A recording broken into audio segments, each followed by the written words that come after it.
ఈరోజు మా దగ్గర ఒక 1½ ఇయర్ ఏజ్ క్యాట్ వచ్చిందండి. క్యాట్ ఓనర్ వచ్చేసి దానికి ప్రెగ్నెన్సీ స్కానింగ్ కోసమని తీసుకొచ్చారు. అది దాదాపుగా 5-6 మంత్స్ నుంచి క్రాసింగ్ పంపిస్తున్నాం అని చెప్పారు. కానీ ప్రెగ్నెంట్ అవుతుందా లేదా అనేది డౌట్ ఉందని చెప్పేసి తీసుకొచ్చారు. హాయ్, నేను మీ doctor Krishna Nayak. Welcome to Sri Sai speciality pet clinic Guntakal.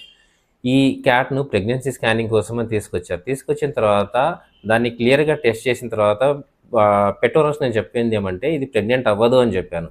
వాళ్ళేమన్నారు, ఎందుకు ప్రెగ్నెంట్ అవ్వదు, ఎలా ప్రెగ్నెంట్ అవ్వదు అని అడిగితే, ఇది male cat madam, female cat కాదు అని చెప్పాననమాట. వాళ్ళు నాతో ఆర్గ్యూ చేశారు. సార్ 6 మంత్స్ నుంచి అమ్మినవాడు క్రాసింగ్ కోసం తీసుకెళ్ళాడు, క్రాసింగ్ అవుతోందని చెప్పారు, డబ్బులు కూడా స్పెండ్ చేశాం మేము, అది ప్రెగ్నెంట్ అవుతుందని చెప్పారు, తీసుకొస్తే మీరేమో మేల్ క్యాట్ అంటున్నారు అని చెప్పేసి అన్నారు. వాళ్ళని మేల్‌కు, ఫీమేల్‌కు డిఫరెన్స్ చెప్పి దాన్ని కన్విన్స్ చేసి అది మేల్ అని చెప్పడానికి చాలా టైం పట్టిందనమాట. దాంతో పాటు వీళ్ళేం చేశారు అంటే, నా దగ్గరికి వస్తే గనక మేల్ క్యాట్ అని నేను చెప్తా అని చెప్పేసి ఆ ఓనర్స్‌ని నా దగ్గర రానికుండా చేశారు.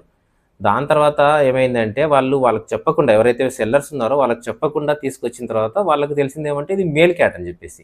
వాళ్ళు అమ్మిన వాళ్ళు బాగానే ఉన్నారు. కానీ కొన్న వాళ్ళు మాత్రం చాలా సఫర్ అయ్యారనమాట. ఇలా సిట్యుయేషన్ అంటే ఈ సిట్యుయేషన్ మీలో ఎవరికైనా జరిగింటే గనక మీరు కామెంట్‌లో రాయండి. Thank you.